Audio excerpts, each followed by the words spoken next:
ओम जयंती मंगला काली भद्रकाली कपालिनी दुर्गा क्षमा शिवा धात्री स्वाहा स्वधा नमोस्तुते। जय माता दी।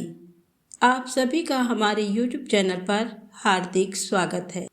आज हम जानेंगे नवरात्र के 7वें दिन माँ कालरात्रि की पूजा विधि और पौराणिक कथा। नवरात्र का 7वां दिन माँ कालरात्रि को समर्पित है। इस दिन पूरे विधि विधान से दुर्गा माता के 7वें स्वरूप माँ कालरात्रि की पूजा करने से सुख समृद्धि बनी रहती है, साथ ही अकाल मृत्यु का भय नहीं रहता। माँ कालरात्रि को यंत्र मंत्र और तंत्र की देवी भी कहा जाता है। माँ कालरात्रि को गुड़ का भोग प्रिय है। ऐसे में पूजा के समय माँ कालरात्रि को गुड़ की खीर या गुड़ से बनी चीज का भोग लगाना चाहिए। कहते हैं कि ऐसा करने से माँ का आशीर्वाद प्राप्त होता है। माँ कालरात्रि का सिद्ध मंत्र है ओम ऐं ह्रीं क्लीं चामुंडायै विच्चे ओम कालरात्रि देव्यै नमः। माता का शुभ रंग व प्रिय पुष्प है। माँ कालरात्रि का प्रिय रंग लाल माना जाता है। ऐसे में नवरात्र के 7वें दिन पूजा के दौरान लाल वस्त्र पहनना शुभ रहेगा। वहीं माता को लाल रंग के गुड़हल या गुलाब के पुष्प अर्पित करें। माँ कालरात्रि का स्वरूप। माँ कालरात्रि का शरीर अंधकार की तरह काला है। माँ कालरात्रि के 4 हाथ 3 नेत्र हैं। माँ के बाल बड़े और बिखरे हुए हैं। माता के गले में पड़ी माला बिजली की तरह चमकती है। माँ की श्वास से आग निकलती है।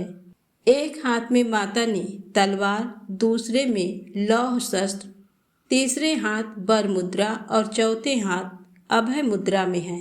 माँ कालरात्रि की पूजा विधि। सुबह उठकर स्नान के बाद माता का गंगा जल से अभिषेक करें। माता को अक्षत, लाल चंदन, चुनरी, सिंदूर, पीले और लाल पुष्प अर्पित करें। सभी देवी देवताओं का जलाभिषेक कर फल, फूल और तिलक लगाएं। प्रसाद के रूप में फल और मिठाई चढ़ाएं। घर के मंदिर में धूप दीप जलाएं। दुर्गा सप्तशती और दुर्गा चालीसा का पाठ करें।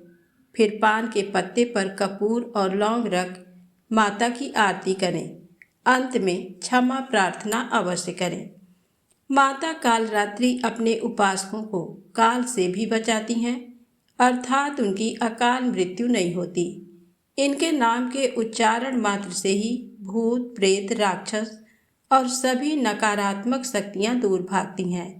माँ कालरात्रि दुष्टों का विनाश करने वाली हैं एवं ये ग्रह बाधाओं को भी दूर करने वाली देवी हैं। इनके उपासक को अग्नि भय, जल भय, जंतु भय, शत्रु भय, रात्रि भय आदि कभी नहीं होते।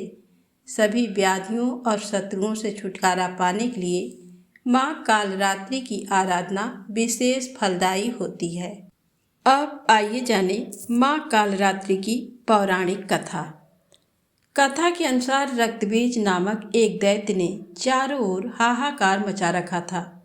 उसके आतंक से मानव से लेकर देवता सभी परेशान थे। रक्तबीज को ऐसा वरदान प्राप्त था कि उसके रक्त की बूंद धरती पर गिरते ही उसी के समान एक और शक्तिशाली दैत्य तैयार हो जाएगा।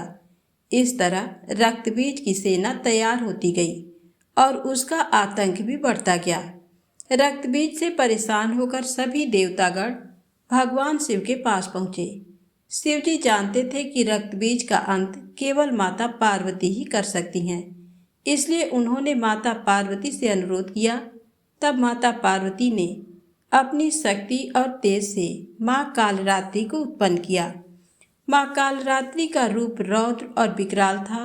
गर्दभ की सवारी, काला रंग, खुले केस, गले में मुंडमाला, एक हाथ वर मुद्रा में, एक हाथ अभय मुद्रा में, एक हाथ में लोहे का कांटा और एक हाथ में खड्ग। माँ कालरात्रि ने रक्तबीज का वध करते हुए उसके शरीर से निकलने वाले रक्त के बूंद को जमीन पर गिरने से पहले ही पी लिया और इस तरह से माँ ने रक्तबीज के आतंक से मानव और देवताओं को मुक्त कराया। माँ के इस रूप को कालरात्रि और कालिका भी कहा जाता है। अब आइए सुने माँ कालरात्रि की आरती और क्षमा प्रार्थना। काल रात्रि जय जय महाकाली, काल के मुँह से बचाने वाली, दुष्ट संहारक नाम तुम्हारा, महाचंडी तेरा अवतारा।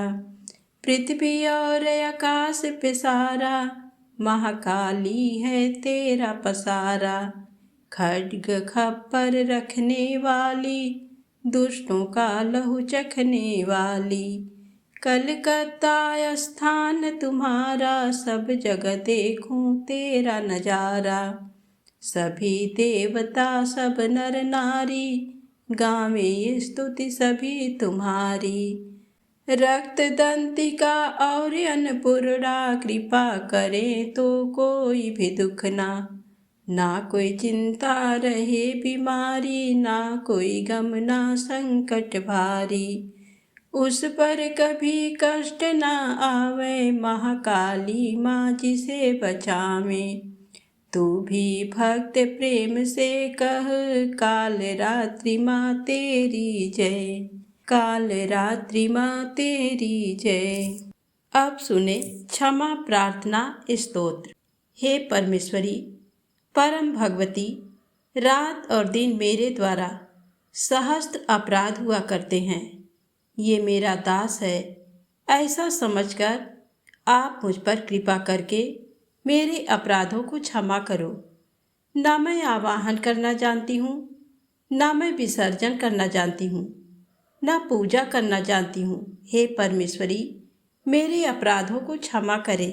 हे सुरेश्वरी, मैंने जो मंत्रहीन, क्रियाहीन, भक्तिहीन पूजन किया है, वो सब आपकी कृपा और दया से पूर्ण हो। 100 प्रकार के अपराध करने के बाद भी भक्तगण आपकी शरण में आकर सिर्फ जगदम्बा बोलकर भी गति को प्राप्त करते हैं। उसे ब्रह्मा आदि देवगण भी प्राप्त करने में असमर्थ हैं। हे जगदम्बिके, मैं अपराधी हूँ, आपकी शरण में आई हूँ। मैं दया पात्र हूँ, आप जैसा चाहो करो। मुझसे अज्ञान पर जो भी अपराध हुआ है, उसे आप क्षमा करो और मुझ पर प्रसन्न हो। सच्चिदानंद स्वरूपा परमेश्वरी, जगन माता परमेश्वरी, आप प्रेम पूर्वक मेरी इस पूजा को स्वीकार करो और मुझ पर सदैव प्रसन्न रहो। देवी सुरेश्वरी, आप गोपनीय से गोपनीय वस्तु की रक्षा करने वाली हो। मेरी इस प्रार्थना को, जप को ग्रहण करो। आपकी कृपा से मुझे सिद्धि प्राप्त हो। श्री दुर्गार्पणम अस्तु। तो प्रेम से बोले माता रानी की जय हो, अम्बे मात की जय हो, काल रात्रि माता की जय हो।